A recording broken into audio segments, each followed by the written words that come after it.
Hello everyone, welcome to my channel baby and mom. ये channel जो बनाया गया है इसमें सब कुछ अपना पर्सनल एक्सपीरियंस शेयर किया जाता है। अगर आपने मेरे चैनल को सब्सक्राइब नहीं किया है तो ज़रूर कर लें और hit the bell icon for the notification.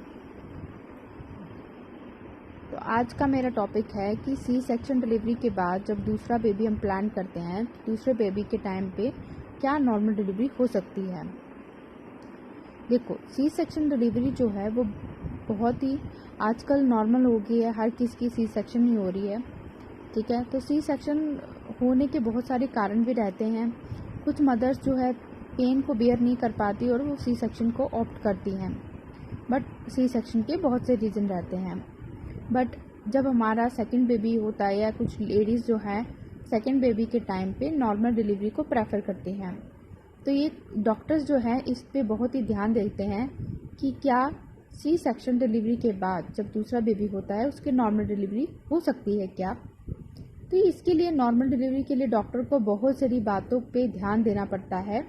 Mother के पेट में जो उसकी प्रेगनेंसी होती है उस टाइम पे बहुत ही ज़्यादा ध्यान दिया जाता है कि जो मदर है, सबसे पहला नंबर यही आता है कि जो मदर का ऑपरेशन किया गया है सी सेक्शन के टाइम पे वो कैसे किया गया है। तो पहले आता है नंबर पे हमारे पास ट्रांसवर्स ऑपरेशन या हॉरिजॉन्टल ऑपरेशन। तो जो ट्रांसवर्स ऑपरेशन रहता है, मतलब हॉरिजॉन्टल जो कट लगाया गया, इसमें दिखाया गया है आपको, ये जो कट होता है इसको हॉरिजॉन्टल कट कहा जाता है।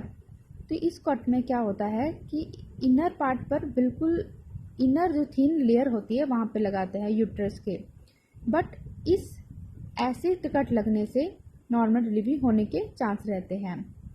अब हमारा दूसरे नंबर पे आता है वर्टिकल इंसिशन कट। देखिए वर्टिकल कट, देखिए आपको एक पेट के नाभि से लेकर नीचे तक आपको ये कट दिखाई दे रहा होगा, इसको वर्टिकल इंसिशन कट कहा जाता है। इस कट में क्या होता है कि अप और डाउन यूट्रस के मसल्स को अच्छे ऊपर और नीचे काटा जाता है, तो इससे नॉर्मल डिलीवरी होने में बहुत ही खतरा रहता है। इस कट से बेबी को नॉर्मल डिलीवरी से पैदा करने में बहुत ही ज़्यादा रिस्क रहता है, इसलिए इस कट में नॉर्मल डिलीवरी नहीं की जाती। अब हम बात करते हैं कि नेक्स्ट पॉइंट यही है कि डॉक्टर ये देखते हैं कि दोनों प्रेगनेंसीज में कितना गैप है। मतलब कि जब आप फर्स्ट बेबी करते हैं, अगर आपका पहले बेबी सी सेक्शन से हुआ है, तो अगर आपका दूसरा बेबी करना चाहते हैं तो दूसरे बेबी में गैप कितना है। तो डॉक्टर हमेशा यही प्रेफरेंस देते हैं कि दोनों बच्चों में 18 मंथ्स, कम से कम 18 महीने का गैप होना बहुत ही ज़रूरी है। पर मेरी इस बात को माने कि दोनों बच्चों में 3 से 4 साल का बिल्कुल अंतर रखें। 18 महीने में सिर्फ लेडीज़ रिकवर कर पाती हैं। नेक्स्ट बात जो है, जो डॉक्टर देखते हैं कि बेबी की जो पोजीशन है, बेबी जो है हेड डाउन पोजीशन में आया है कि नहीं आया है, ये कब चेक होता है।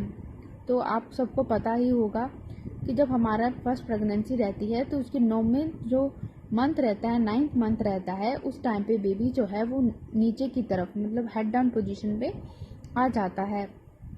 तो इन सब बातों का भी, सिजेरियन डिलीवरी होगी कि नॉर्मल डिलीवरी होगी, उस बातों पे भी बहुत ही मतलब इस बातों से ही पता चलता है कि सी सेक्शन होगा आपका दूसरा कि नहीं होगा। सबसे डेंजरस रिस्क जो रहता है डॉक्टर्स को, जो यही रहता है कि क्या उनका स्कार जो है, मतलब जहाँ पे टांके लगे हैं कहीं वो फट तो नहीं जाएंगे। इस चीज़ को स्कार रप्चर कहा जाता है।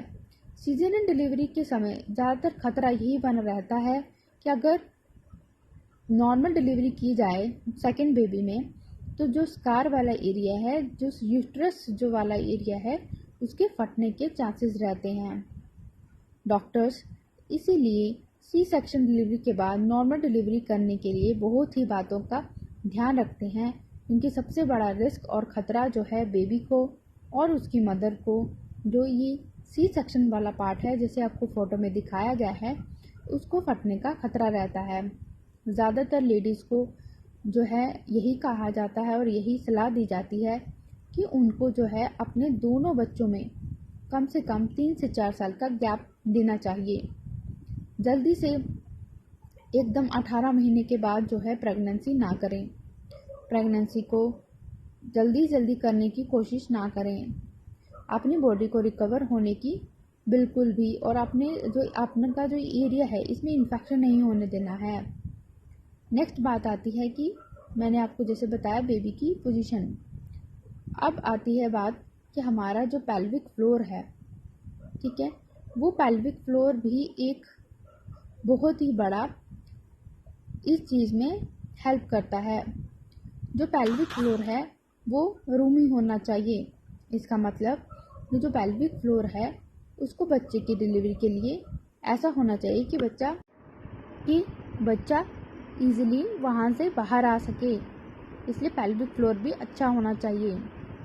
नेक्स्ट बात आती है, डॉक्टर इस बात का बहुत ही ध्यान रखते हैं कि कहीं लेडीज़ को यूरिन इन्फेक्शन या सी सेक्शन में होने वाली इन्फेक्शन तो नहीं हुई है। तो आपको मैंने हमेशा अपनी सारी वीडियोस में यही बताया है कि आपको इन्फेक्शन से कैसे बचना है। क्या आपको इस बारे में कोई क्वेश्चन है तो आप मुझसे पूछ सकती हैं। मेरे चैनल की पॉपुलर वीडियोस में जाइए और आपको सी सेक्शन से रिलेटेड सारी इन्फॉर्मेशन मिल जाएगी। तो आई थिंक आपको मेरी वीडियो से कुछ तो हेल्प मिली होगी। अगर आपको कोई क्वेश्चन है तो आप मुझे पूछ सकती हैं। Thank you so much.